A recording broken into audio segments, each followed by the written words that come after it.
Ladies and gentlemen, boys and girls, children of all ages, yelling from the couch, proudly brings to you its tag team champions of the college football league, Chatterton, Brent Humphreys. We're here, guys. Playoff time is here for the college football. Right now, we have a game getting ready to kick off that we've got on our list for pickings. Gordon, it is the Myrtle Beach Battle, Kennesaw State, Western Michigan. We'll pick it here in just a second. But, man, how you doing? You feeling the playoffs coming up? It's an exciting time of year. There is football galore all over the place. Christmas is coming up. This is a great time of the year, right, Gordon? Yeah, it is. I like Saturday's going to be a good day. Got a lot of good college football. My pro team plays later on that night, and I've got 2 TVs in my bedroom, so I'll be watching them both at the same time. So no, I won't miss it. I still get to watch them both, but of course one's going to be on silent, one's still going to have the volume up. But I'll probably watch the college one in silent and watch my team on, unless it gets bad, and then I'll mute one and turn the other one, sound on the other one. Kind of how it goes. But I am excited about this college football slate. I think they actually got it. They didn't overload one team with a lot of like a rough road like they did last year, because out of all of it, I think Ohio State did have the roughest road to get to the college football playoff of who they had to play. But it's going to be awesome. I'm going to fully enjoy having a weekend off and watching this football this weekend. Yeah, absolutely. It's great. And you said your pro team plays Saturday night. They play the Bears in a pivotal matchup in the NFC North and for playoff implications. Big time. Big game on Saturday for that. And then we've got big games all around starting tonight in the college football playoff.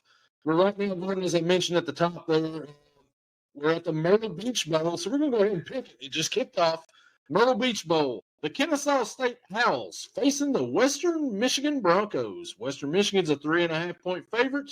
Gordon, what do we think here? I went against Western team up north once. I couldn't. Oh boy! And I lost. So I'm actually thinking give me Kennesaw State. Technically the Road Dogs. They're not necessarily. They're both visitors, but Myrtle Beach. So Western Michigan just scored a touchdown on their first possession of the game just now. First snap. It's 6-0 Broncos right now. Oh. So I think in that case right there, I think Kennesaw State will make a comeback. I think they'll come back and win this game, Gordon. I'm going to roll with you. They look good in one play. Western Michigan may destroy them, but they're at Myrtle Beach. I mean, I'm sure it's probably too cold to go on the beach right now this time of year, I would say. But, yeah, whatever. Let's go Kennesaw State. Let's go Owls. We'll come back right now. And they need to. Yeah, they need to. So last week, we had a few bowl games that happened. Washington destroys Boise State. I had Boise.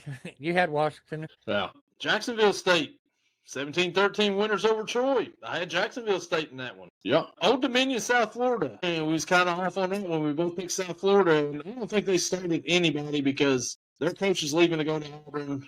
Hartline's still not with them down there right now. So it's understandable why they lost that one. It's not the same team that was playing in the regular season. No. Then the Delaware Blue Hens defeat the Louisiana Raging Cajuns. I think I went Blue Hens on this one. I think I went Raging Cajuns. So yeah, I didn't do two. I think I went 3-3. And then Missouri State, Arkansas State. Arkansas State wins the illustrious Xbox Bowl. And then also we had the Army-Navy game last week, which was a great football game between the two military schools. Defensive game, which I love. Yes. I love good defensive games. Good defensive games. I mean, you know that these guys probably aren't playing in the NFL. You know they've got a bigger purpose to serve the country. And for them to go out there and play football, they've got the stage set for themselves, and for them to put on a great game every year. I love the Army-Navy game. I think it's great. I like like I said, good defensive games. And when you know each other's game plan, it's a really fun game to watch. Yeah, and that's like you're probably not getting playoff implications. Although, I mean, occasionally one of them may sneak in, get a playoff berth, but most times they're just playing for pride out there. It's a rivalry between, two teams that are going to be on the same team, overall afterwards. But, it's just I'd love to go to an Army-Navy game at some point in time. You know what I mean? Just to be there in that atmosphere. Oh, yeah. That'd be great. They're normally played at West Point, aren't they? Or no? Baltimore and Philadelphia, I believe, are the two that they do. They don't play them at their home sites. But yeah, it'd be awesome to go see. I would love if they did play at West Point and Annapolis. I think that would be great. Just to do it like once every few years. You know what I mean? Yeah. So, a little bit of news last week. After that, the Heisman Trophy presentation, Fernando Mendoza from Indiana wins the Heisman Trophy. Gordon, I think me and you both made our thoughts last week clear who we thought should have won the Heisman Trophy. Do you still feel the same way after this past week, or do you have a problem with Mendoza becoming the Heisman Trophy winner? I figured he's going to get it because it's not the most outstanding player. It's the best quarterback on the best team. So yeah, under that criteria, he got it.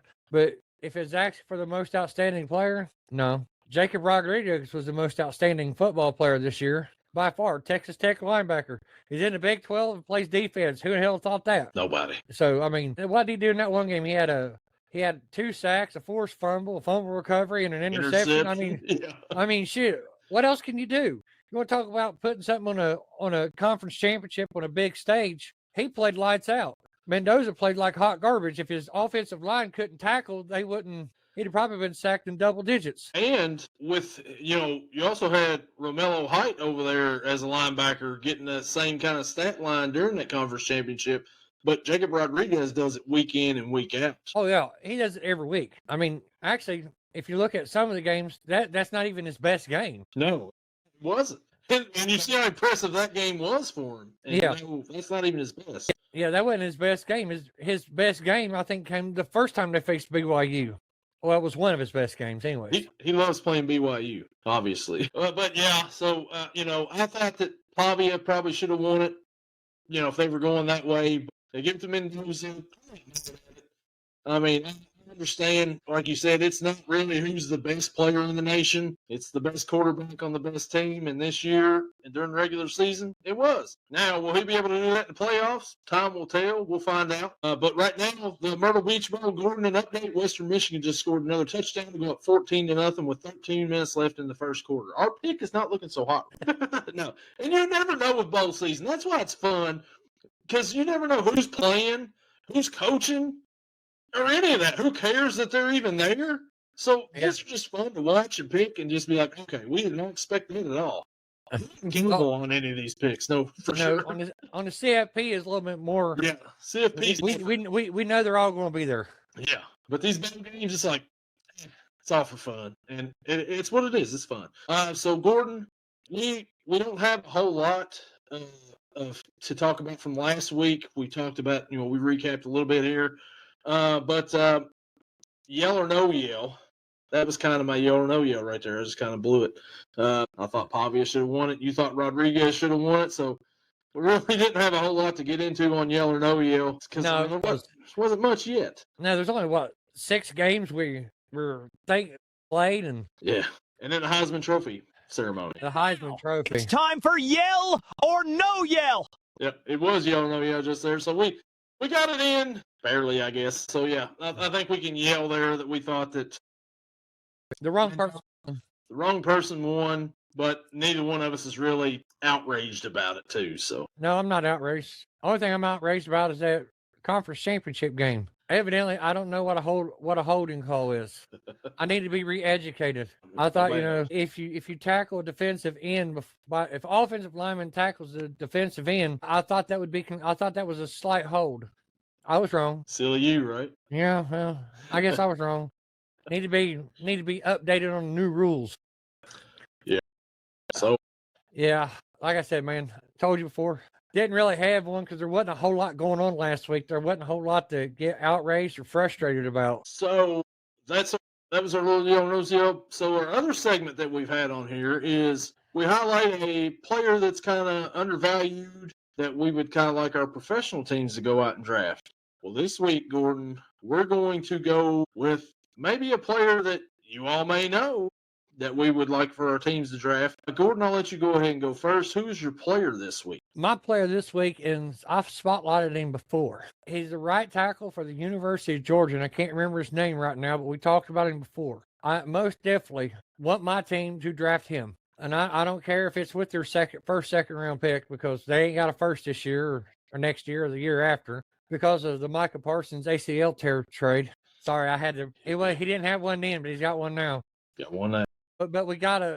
I'd like for them to take their entire draft and draft offensive linemen going all the way down, because our offensive line absolutely sucks ass. I mean, our best offensive lineman was injured already, and then we may have lost our best one that's been playing. Might lose him for a few weeks too. Elton Jenkins already out, and now Zach Tom's injured, so 2 tackles going, and Elton Jenkins plays center too. So that's not a good position to have lost left or center. Not ideal at this time of the year either. No. So that's mine. I want my team to draft all offensive linemen. Don't worry about defense. We got defense, somewhat. If we can give Jordan Love some time. But other than that, offensive line, I want all offensive linemen drafted. That's it. That's all. But they'll probably take a long snapper and a punter and a kicker and from the Pac-12. It's what they used to like to do all the time. They did it before. Yeah, I did it for several years. Like, hey, let's draft a wide receiver. No, let's not do that. Let's draft a defensive tackle from UCLA. And a defensive end from UCLA. And a defensive end from USC. They were Pac-12 crazy then. And then they bypassed TJ Watt to draft Kevin King in the second round. We see how that worked out. Work out too well.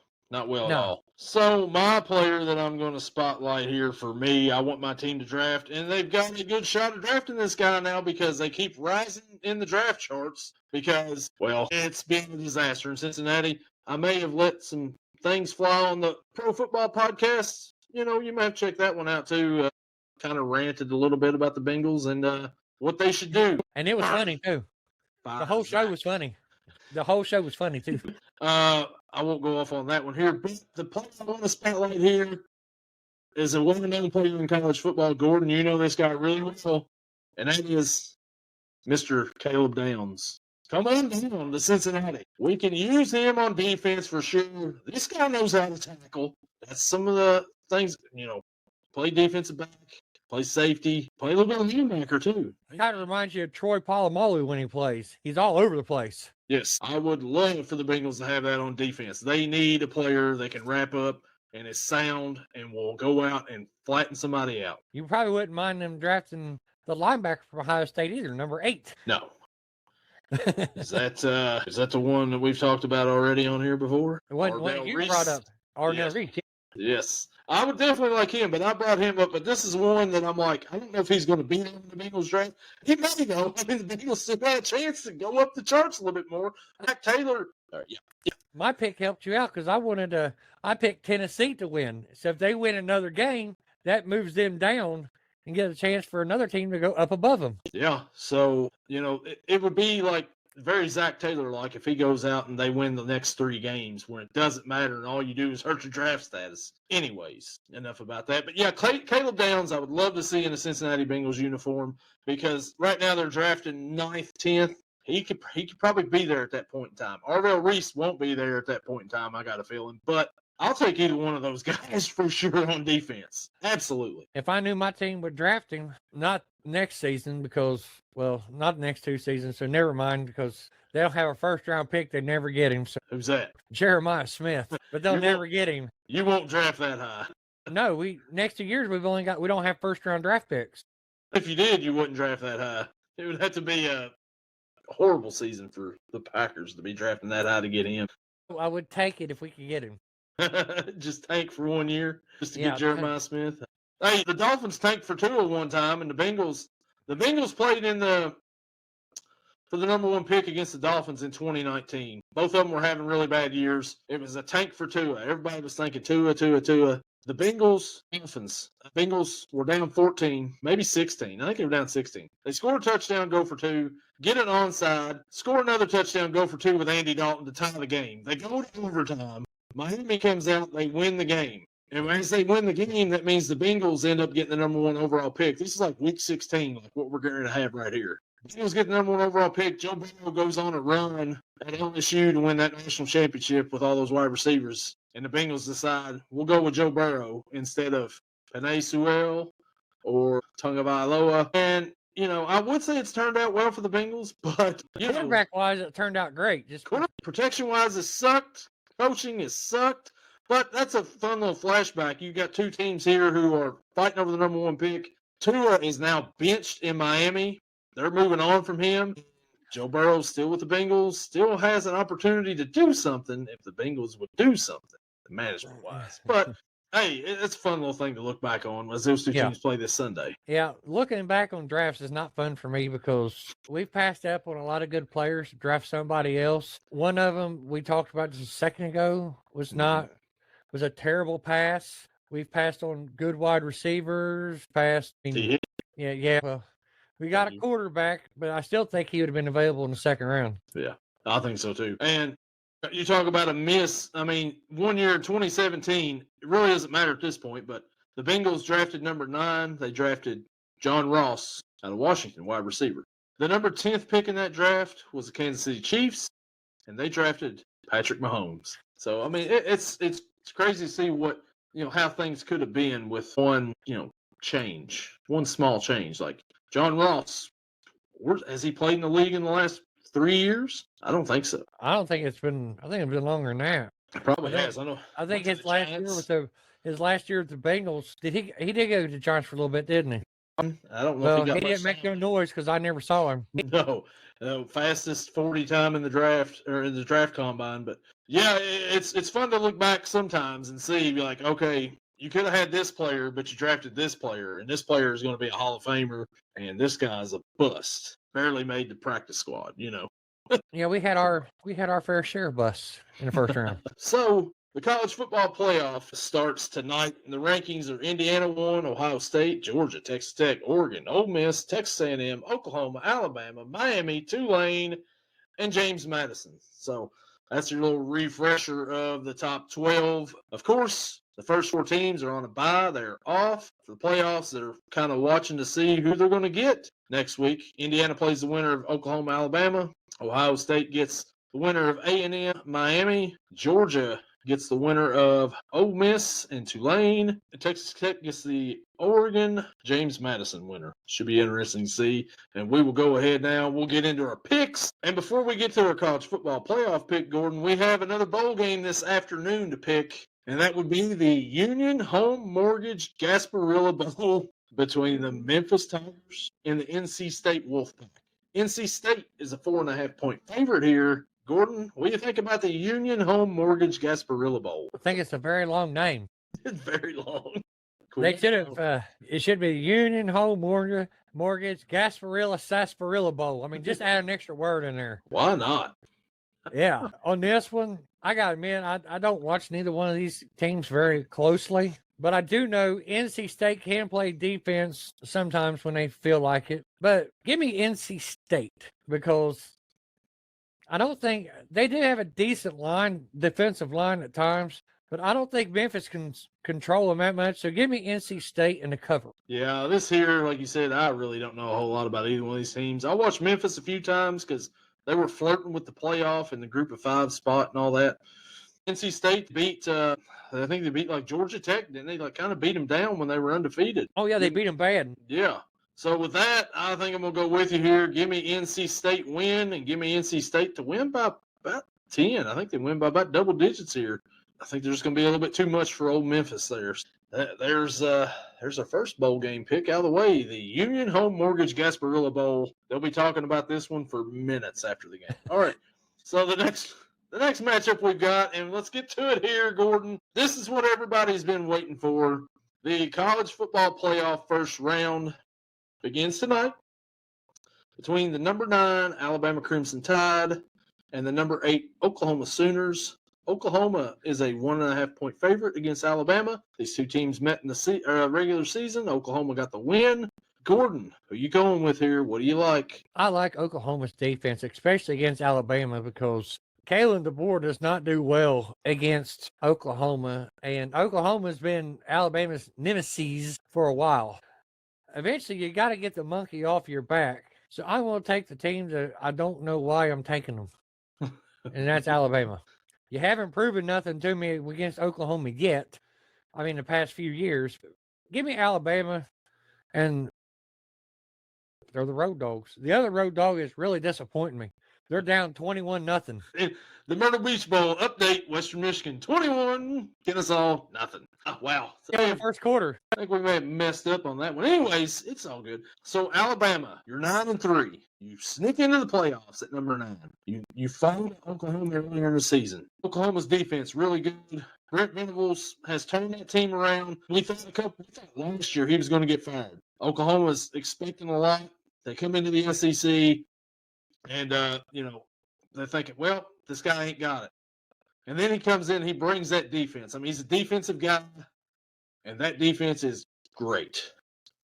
They stopped Alabama the last time. This time, Alabama is going to want to get revenge. But the thing is, like Ryan Williams, remember he was a 17-year-old last year, freshman. I haven't heard a whole lot about Ryan Williams this year. He's dropped off big time. It was him and Jeremiah Smith last year that we talked about as the two big freshman wide receivers. Jeremiah Smith has still, played really well this year. Ryan Williams, pretty much irrelevant. I mean, we heard a whole lot of Ryan Williams this season, Gordon. I really forget he's even out there sometimes. I forgot what his name was there for a while because I hadn't been hearing him hear his name.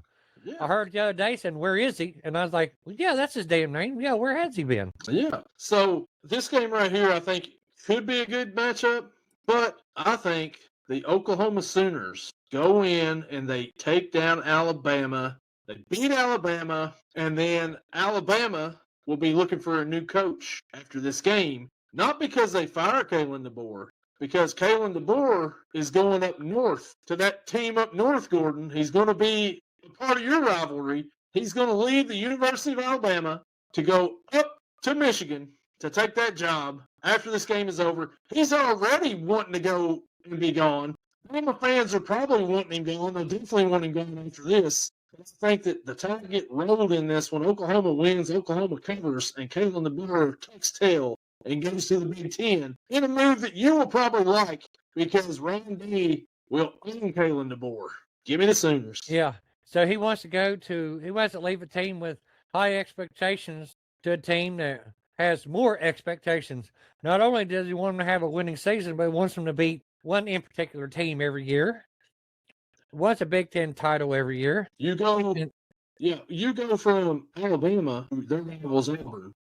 Auburn can get up and get Alabama every once in a while. Auburn's not on the same level as an Ohio State. You are the Auburn in that rivalry if you go to Michigan. You're Alabama now. Alabama is the Ohio State of that rivalry. You're going to that other one. You're the Auburn of that rivalry there. I don't think that's what you want, but I think that's what he's going to do because they're going to be in these playoffs after the night. I don't think it's a smart move for him, but I don't think it is either. But I don't think Alabama fans are going to be jumping to save him either. But and at this point, if you get, Kalen DeBoer goes to Michigan, who does that leave Alabama to go get? Everybody else has already found a home at this point in time. If one of the biggest jobs comes open in almost January, be kind of difficult. I don't know. They might have to keep him for a little bit and then try to keep him and let him go around the 10 game mark next year. I have to get a guy on College Game Day to come and be an interim coach for a year while they get somebody. I don't think he wants to do that. I don't think he does either. So I'm gonna roll Oklahoma. You're gonna roll Alabama. We'll see how it is. Should be a good game. Should probably be the best game of the weekend. Maybe this one here is tomorrow afternoon, and that would be the number 10 Miami Hurricanes and the number 7 Texas A&M Aggies. Texas A&M's a 3.5-point favorite. Gordon, the last time Texas A&M played a football game, they fell to their rival, the Texas Longhorns, in their first loss of the season, lost out on the SEC championship opportunity. You think they could bounce back here against a Miami team that kind of snuck into these playoffs too? Well, in my college bracket, one of them I had Miami winning, the other one I had Texas A&M winning because it's that much of a coin toss. It all depends on which Carson Beck is showing up. Is the Carson Beck from earlier this year when they beat Notre Dame and all the team, or is the Louisville version of Carson Beck going to fucking show up? If the Louisville version shows up, this is going to be a rout by Texas A&M. If the one from the beginning of the year shows up, Miami has a chance of winning, but not by. And honestly, Texas A&M's quarterback, he's good, but he's inaccurate as shit. I mean, he's thrown a lot of interceptions in the last few weeks. That's what cost him in that game against Texas. Oh, and they couldn't stop Arch Manning from running that last touchdown in. Right. Other than that, I mean, Texas had him controlled. I mean, pretty much. I mean, why else would it be that one touchdown is what secured the win? So, and Miami's got a hellacious front four. I wouldn't mind having one of them on my line either, to just in case if Micah Parsons doesn't come back quick earlier this year too. But I still want all offensive linemen. Just draft them all. 2nd through 7th pick, all your picks. Take a lineman, take a lineman, take a lineman. Take all tackles. So that way, you can put one in at center, and if they don't want to, they're not good, you can slide them out to tackle and you can put the other one in.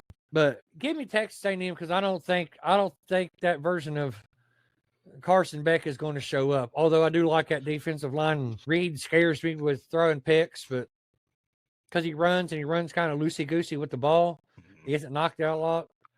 But that defense is just unreal for Texas A&M. Give me Texas A&M and a cover. So this is the battle of the two teams that beat Notre Dame and kind of kept them out of the playoffs. Only two real good teams that they played this year, right? Texas A&M beat them by a point. Miami beat them by, I think, 2 or 3.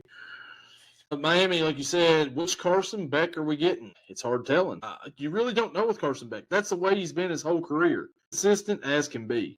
Texas A&M, you think they're going to come out and play better? They weren't going to have a better showing than they get against their rival Texas. I don't know if that's the case or not. Texas A&M, we didn't talk about them a whole lot earlier in the season, and it turns out it proved us maybe to be right. Maybe they aren't as good as what their record was. You go 11-1 in the SEC, maybe you're doing something right. Maybe you feasted on some weak opponents. I don't know. But I think Texas A&M ultimately win this game because I don't think Miami. I think we're going to get a bad Carson Beck in this one. That's just my feeling. Give me A&M to win this one and give me an A&M cover by about a touchdown. And Western Michigan is running to the house once again, and he got tackled at the 12. Wow. All right. So both rolling A&M here. And then we get to our afternoon and evening college football games tomorrow. And we start off with the number 11 Tulane Green Wave facing the number 6 Ole Miss Rebels. Ole Miss is a 17.5-point favorite. Gordon, what do we think here? Can Tulane pull off a massive upset in the college football playoff? No. And this is Ole Miss. Now, I know Lane Kiffin's going, but I think there's some anger with the way he left and what he said. That all the players said, no, we need you to stay. And one guy said, no, that's not how that meeting went. So I think they pretty much told him, well, if you want to go, why in the hell are you still here? Get out. It's hard to help. No, I do believe they're going to have an Ole Miss win and a cover by more than 18. I think it's going to be more like 21, 25. I know Tulane's good, but yeah, I know they've played some good teams, but have they played anyone like Ole Miss? No. Have they played anyone like Alabama, LSU? I know LSU's not great, but I'm sure they could have beat Tulane, maybe. It all depends on which coach showed up. Yeah. Or which quarterback showed up. I mean, no, just give me Ole Miss to win. It's a cover, and because Tulane is good, but they're not that good. Yeah, Tulane. This is the battle of both of our coaches are leaving to go to an SEC school. So, John Summerall's going to Florida, but he's doing the opposite of Lane Kiffin. He's actually staying and coaching his team in the playoff. Kudos to him. And then Ole Miss, like you said, they're going to be angry and upset. They're going to want to prove that, hey, we didn't just get here because of Lane Kiffin. We got here because of us. And I think that they'll come out and they'll prove that. I think Ole Miss wins this game. I'm with you. I think Ole Miss covers. I don't think this is going to be particularly close at all. Ole Miss makes a statement in this game right here and then moves on to face Georgia next week. Give me the Rebels and give me the cover. And now we come to the biggest spread of the weekend. The main event of the weekend for college football playoff, apparently, according to the college football playoff matchmakers here. Number 12, James Madison Dukes against the number 5 Oregon Ducks. The Dukes and the Ducks. Oregon is a 21-point favorite in this one. Gordon, is there any chance at all James Madison pulls off the biggest upset in college football playoff history is what it would be? So basically, you're comparing it to James Madison as Buster Douglas and Oregon as Mike Tyson. Yes, in this case. I know in this case, Mike Tyson's going to knock his teeth out within the first 3 seconds. One punch and his teeth's going to disappear. No, I just don't. I know I had my feelings about Oregon last year, and I know Denty Moore, the soup guy, isn't as good as the quarterback they had last year. And the quarterback they had last year was not that great. DG, Dylan Gabriel. Yeah, Dollar General. So I guess they got Family Dollar now. Dollar Tree. Yeah. Denty Moore, Denty Moore. the beer of soups. No, give me the Ducks at a cover. I will say this though: James Madison can put points up, and they're not afraid to sling the ball. I mean, what have they got to lose? They're 21-point underdogs in this game. What have they got to lose? They know they can't out-muscle them on the line or nothing, so they're going to be airing the ball out. So I would say Oregon covered, but it wouldn't surprise me to take the over, whatever the over is. I'm not sure what the over is. I didn't check that one, but I'm with you here, man. I think that take the over in this game. I think it's going to be high scoring. James Madison can put up some points. Their coach is heading off to UCLA. I believe he's staying and coaching too. Oregon's offensive coordinator is heading to Kentucky whenever he's done.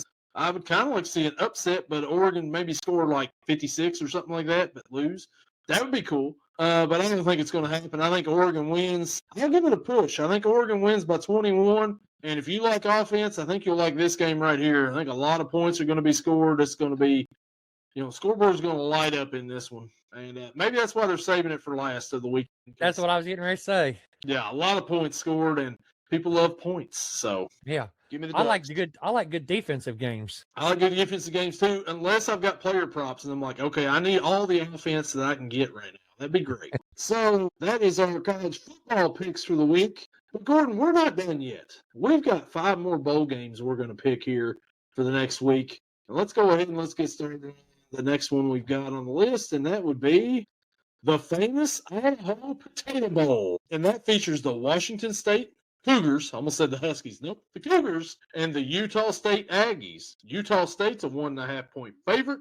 Gordon, playing on the blue field. What do you think here? Well, then, Putah would not be allowed to wear any blue. Putah State. I had to throw that in there. You know why? Yes. Western Michigan just scored, by the way, another touchdown. Yeah. Well, our first pick is sucking out loud. It took a fine trip to Sucksville. Like we said, do not take these and bet on the picks on these on the bowls, at least. No, not on them. Definitely not on lure bowls because we have no idea what we're talking about because we didn't watch the teams. No, college football playoff, you can take those, but these don't do it. Don't. It's just entertainment purposes only. We're doing it just to get a giggle out of some of these names. Yes, that's exactly it. I'm going to tell you what, this is a coin flip because Washington State sucks and Putah State's not that much better. But I'm pretty sure Washington State is pretty much solidified. Whoever's playing is playing, and Utah State's probably the same way. Yeah. So give me the Cougars to prevail, and I have no reason why. I don't have a reason. So, I mean, hey, Washington State, congratulations. You're one of the Pac-12 teams making the bowl game this year. The Pac-2. Good on you. The Pac-2. Until next year, then you're up to like 8, which is something. Is Utah State actually, are they joining the Pac-12? I can't remember. I don't know.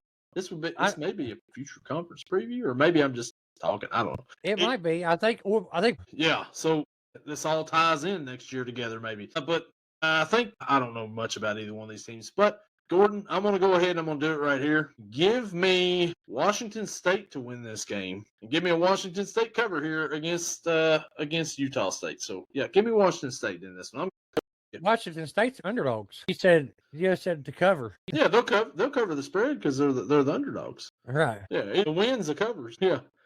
So I'm with you on it, Washington State. The next matchup we've got here in the bowl game, and it is the Bush's Boca Raton Bowl between the Toledo Rockets and the Louisville Cardinals. Louisville is a 6.5-point favorite in this game. Gordon, are you rolling with in this one? The Torpedo beautiful game footage. Sorry. Yeah, the Toledo Torpedoes against the Loserville Suckers. Anyways, the Suckers. Loserville can play good, and then they can play like hot garbage. I got a feeling they're not going to be much interested in this game because they're in the ACC and they're playing so good, then they end up knocking themselves out of an opportunity to play in the CFB. Toledo doesn't get to bowl games very often. They'll be excited to be here because they're trying to put up good tape for bigger schools to give them money to come play for them. I'm going to take Toledo. Well, Gordon, I swear we didn't talk about this for the podcast, this game. Why would we talk about the Bush's Boca Raton Bowl before this podcast? But, my feelings about Louisville. Of course. Yeah.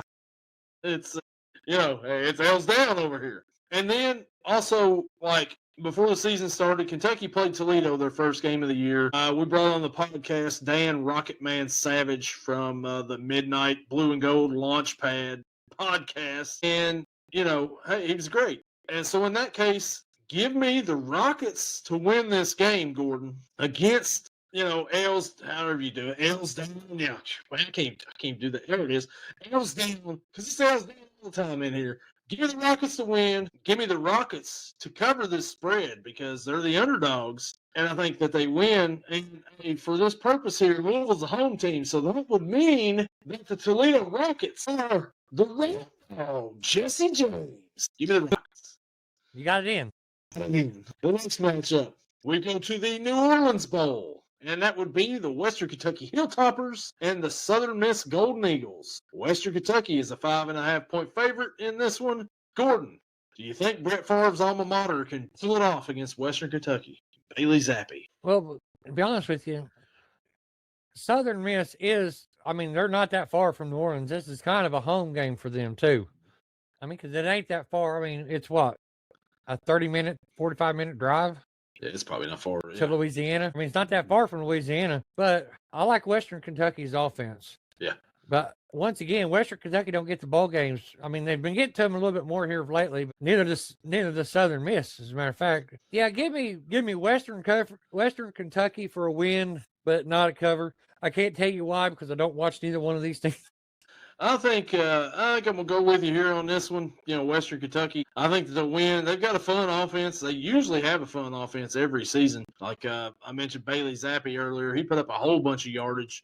Probably the reason why he's got a job in the NFL now is because he played in college at Western. And Southern Miss, I think you go here. You go the over in this game. But give me Western Kentucky to win. Give me a Southern Miss cover, and I think it should be a decent little New Orleans Bowl maybe with some offense there. The next matchup we've got is the Scooters Coffee Frisco Bowl. Are they just throwing words together, I believe now? UNLV, the Running Rebels, face the Ohio Bobcats. UNLV is a 6.5-point favorite here. Gordon, what do you think? Well, even though it is Ohio, it's not Ohio State, so it's just the Ohio Bobcats. Yeah. So we're going to have the Scooters Coffee Frisco Chicken Salad Bowl. Might as well just throw them in there because Frisco Chicken Salad is an actual dinner. I wouldn't eat it because it's a salad. I think the UNLV Running Rebels are going to run all over this place. Yeah. I'm not really hyped on Ohio. A couple times this year I watched them, and they look like hot garbage against teams that they shouldn't have looked like hot garbage against, at least the last few years. So give me the Running Rebels to run all over them. So what I know about these two teams right here, UNLV is coached by Dan Mullen. They had that quarterback last year. Dan Mullen wasn't the coach, but they had that quarterback last year that opted out after 3 games because he wasn't getting paid enough. And then they brought in another quarterback after that played better than that guy. And that guy, I don't think he's playing anywhere now because they're like, you want to quit halfway through the season? Whatever, go for it.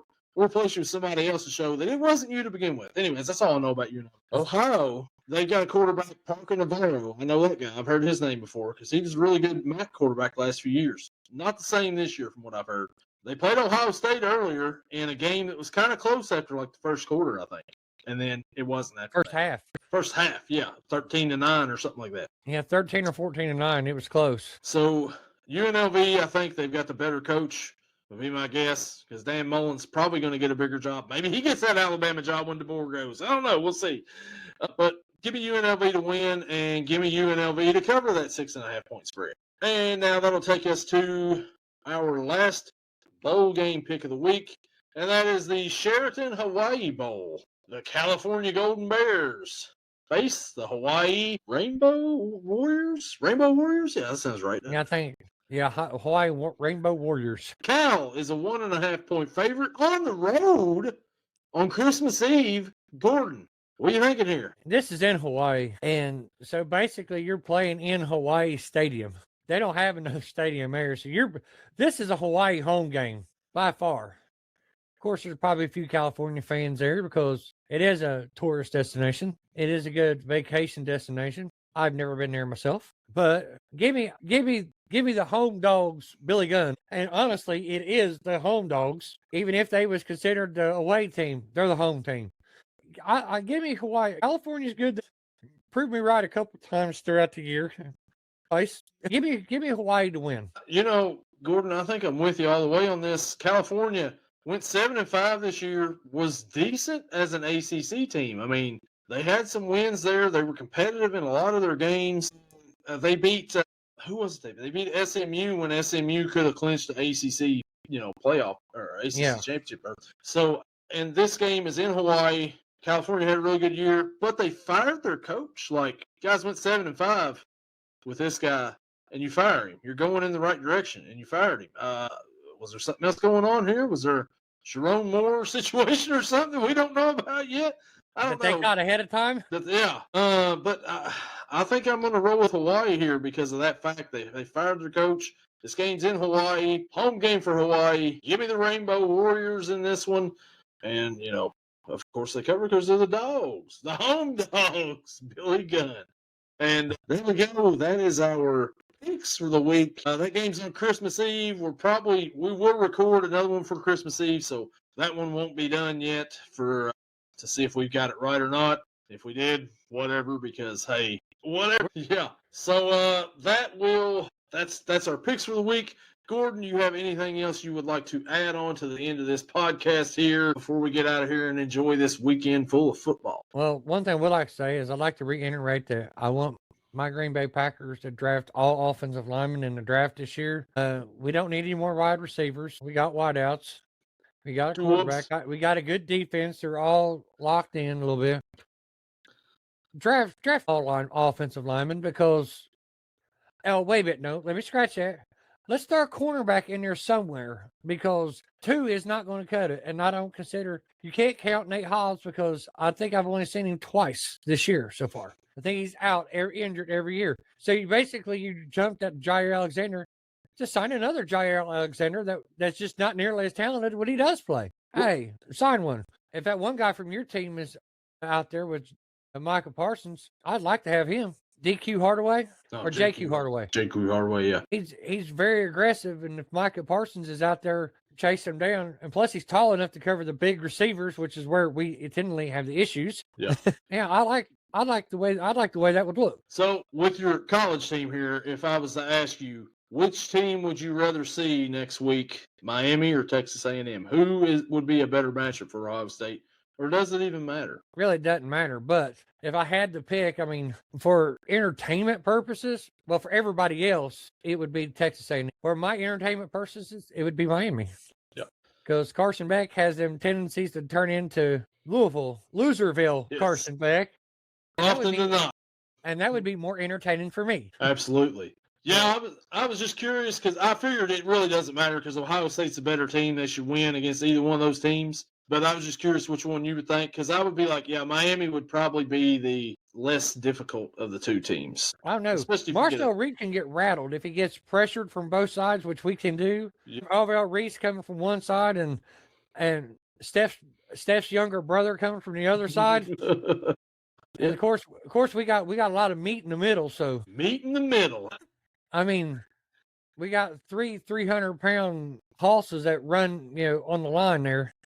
That's kind of hard to run through when you're 200 pounds. Yeah, it is. I know what that sounded like, and it was kind of intended that way. So, well, that'll do it for us here on this episode. Thanks for checking us out. Thanks for getting us up to 2,400 subscribers on YouTube. I mean, it's insane. If you disagree, your podcast is doing well. Yeah, if you disagree with what we said on here, let us know. We'll chat back with you. We love the banter that goes back and forth here. If we've pissed you off, hey, whatever. It's all good and fun, right? Whatever.